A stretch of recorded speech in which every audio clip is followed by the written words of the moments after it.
서가 명가.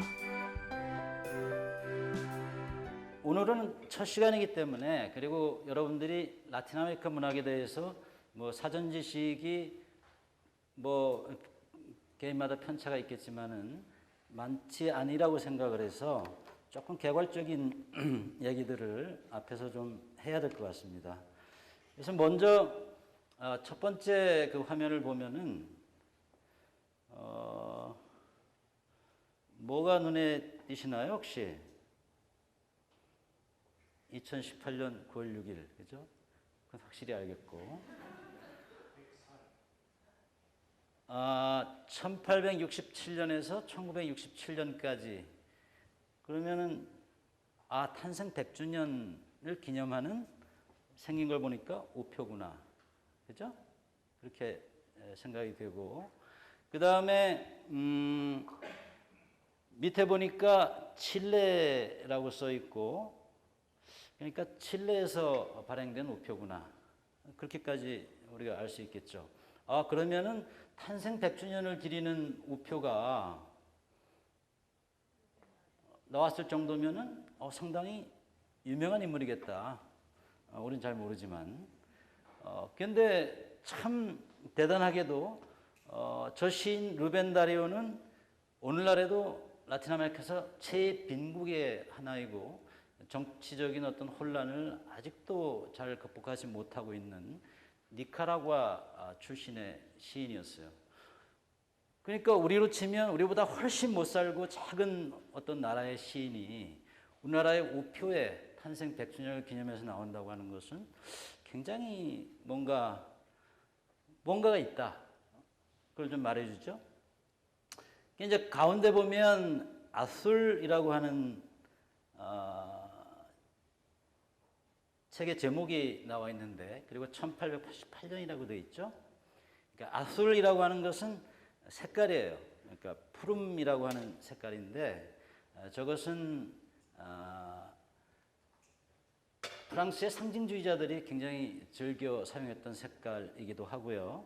그 다음에 루벤 다리오는 나중에 보게 되겠지만 프랑스 상징주의 영향을 굉장히 많이 받았기 때문에 저 색깔을 자신이 그 주창했었던 모더니스모의 어떤 상징적인 색깔로 그렇게 부각을 시키게 됩니다. 그러니까 푸른색이라고 하는 것은 루벤 다리오가 꿈꿨던 어떤 이상, 꿈, 현실 넘어, 그렇죠?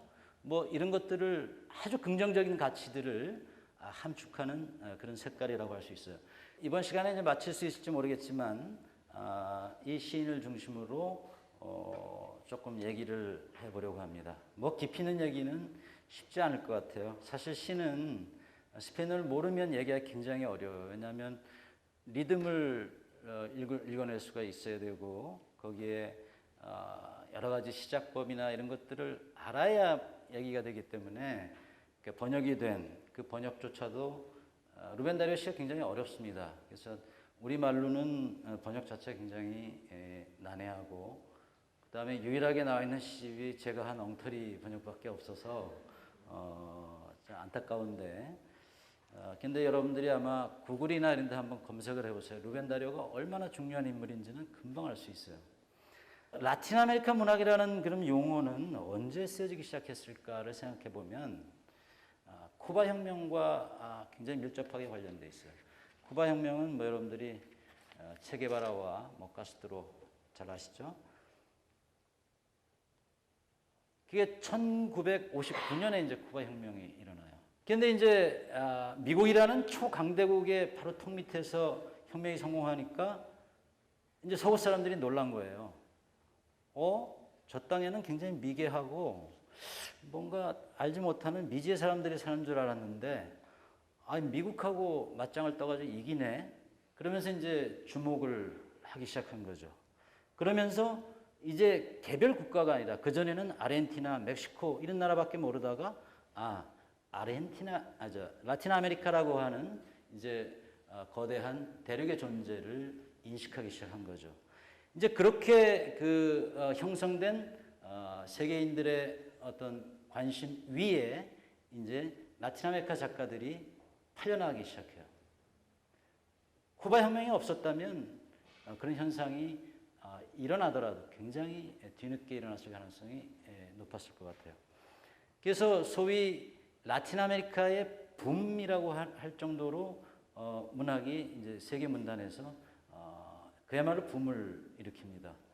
그러면서 이제 라틴 아메리카 문학이라고 하는 그 터미 용어가 정착이 된 거죠. 그래서 사실은 괴테가 1827년에 벨트 리테라투르라고 하는, 그러니까 세계 문학이라고 하는 개념을 처음 사용하고 오랜 세월이 지나도록 사실 세계 문학이라고 하는 것은 그냥 서구 문학과 동의였어요. 그죠?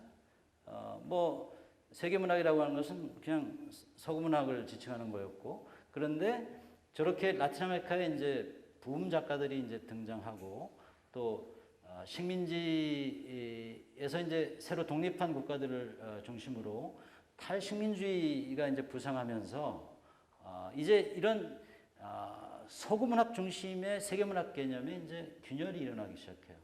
그 과정에서 라틴 아메리칸 문학이 굉장히 결정적인 이제 역할을 하게 되는 거죠. 그래서 어떻게 보면 라틴 아메리칸 문학이 이때를 기점으로 해서 탈영토화되고, 그러니까 라틴 아메리카라는 영토 밖으로 이제 뛰쳐나가고 그 다음에 국제화되는 그런 현상을 맞게 됩니다. 이렇게 1960년대에 이제 주변부 문학의 한계를 넘어서서 세계 문학의 어떤 중심부로 진입을 하게 되지만, 여전히 라틴 아메리카 작가들은 어떤 변방의식, 어떤 자신은 늘 어떤 주변이라는 어떤 그 소유의식에서 자유로울 수가 없었어요. 그래서 그 프란시스코 에르난데스라고 하는 사람은 이런 말을 하고 있는데 굉장히 시사적이죠. 카프카가 우리 곁을 지나간다. 우리는 감격하여 인사한다. 그는 우리에게 눈길도 주지 않는다. 뭔 얘기인지 알겠죠? 카프카는 뭐 우리나라에서 굉장히 사랑을 받는 작가지만 살아생전에 이렇게 사랑받는 작가였나요? 그렇지 않죠. 유대계였고, 그 다음에 프라하를 거의 벗어나 본 적이 없고, 살아생전에 책을 출판한 적도 없는, 그야말로 변방 중에, 서구에서는 변방 중에 변방의 작가였어요.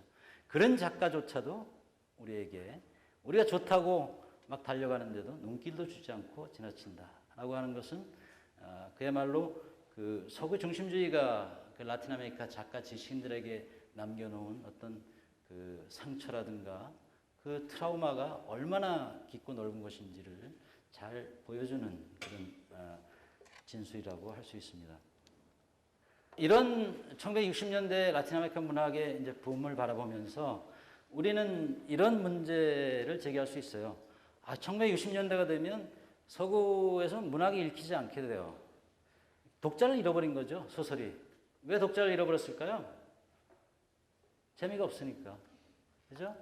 뭐, 서사도 실종되고, 재미가 없으니까 다 잃어버렸어요. 그 빈자리를 이때 라틴 아메리카 그 작가들이 이제 채우게 되는 거죠. 출판계에서도 사실은 상업적인 이유에서도 라틴 아메리카 작가들의 존재가 절실하게 필요한 어떤 시기이기도 했고요.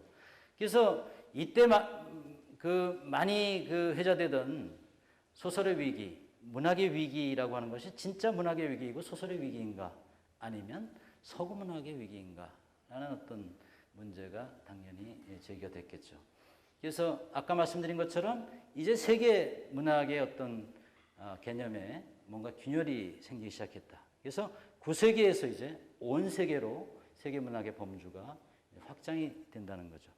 그래서 가르시아 마르케스를 필두로 하는 이런 마술적 사실주의의 어떤 성공, 그리고 탈식민주의의 대두로 1960년대 이후에 세계 문학의 지형도에 변화가 일어나기 시작한다.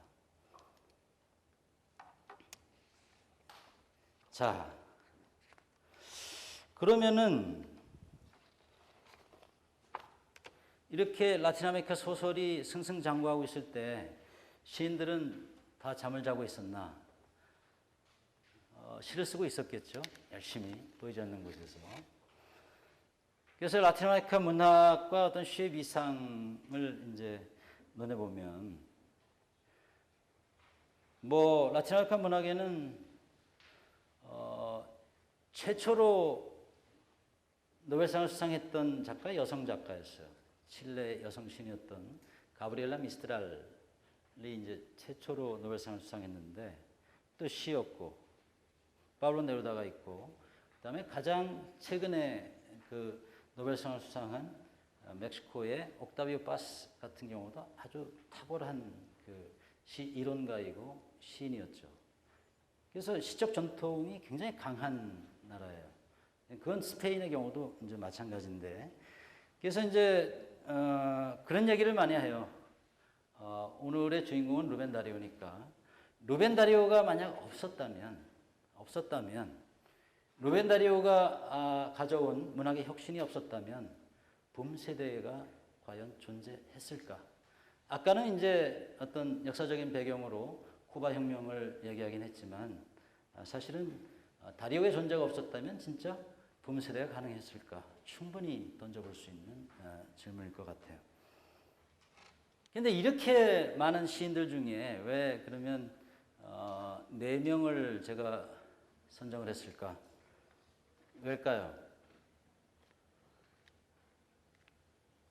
4번 강의가 있으니까 4명이죠. 그렇죠? 일단은. 그래서 뭐 옥타비오 파스 같은 사람도 꼭 다뤄야 되는 그 시인이지만 기본적으로는 앞세대와 뒷세대의 어떤 단절을 가져온 어떤 시인들. 그래서 문학사적으로 굉장히 의미가 있는 시인들. 그래서 루벤 다리오 이전과 이후로 나뉜다고 얘기를 하거든요. 그 다음에 이제 마지막에 다뤄질 니카노로 파라 같은 경우도 그 이전에 파라 이전의 문학 시는 다 포에시하고 자기 시는 반시다. 그러니까 시적 전통에 대해서 다 노를 외친 사람이기 때문에 굉장히 단절적인 성격이 강할 수밖에 없겠죠.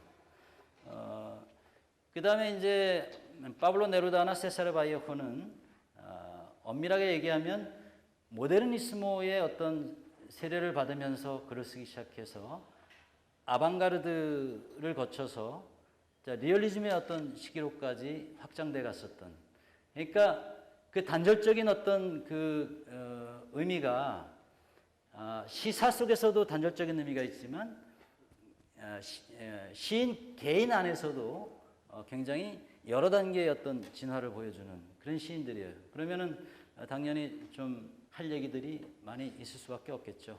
격가지도 얘기할 것들이 생겨나고. 그러면 왜 이런 단절이 자꾸 일어나게 되는 걸까? 그를 보레스의 글에서 한번 가져와 보면, 보레스는 바벨의 도서관이라는 그 글에서 단편에서 이렇게 얘기하고 있어요. 만약 영원한 순례자가 있는데 어느 방향으로든 도서관을 가로지른다면 여러 세기 뒤에 똑같은 책들이 똑같은 무질서 속에서 반복되고 있음을 확인하게 될 것이다. 이런 말을 하고 있어요. 뭐 도대체 무슨 말인지 잘 모르겠는데 괄호 속에 들어가 있는 그 말에 좀 주목을 할 필요가 있어요.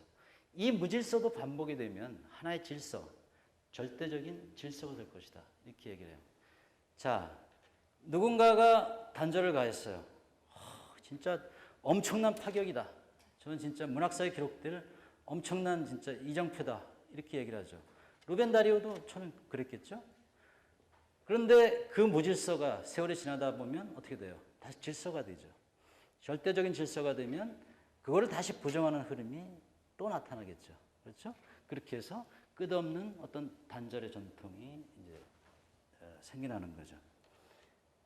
그래서 루벤 다리오가 있고 파블로 네루다, 세사르 바이에호, 니카노로 파라가 있으면, 자, 루벤 다리오를 파블로 네루다와 세사르 바이에호가 계승하면서 또 단절을 가져오고, 또 이들 또 3명을 계승하면서 니카노로 파라가 또 단절을 가져오고, 또 저 4 시인을 다 포괄하면서 그것이 전통이 되고 나면 또 다른 시인이 앞을 또 부정하고 뭐 이런 형태가 되겠죠.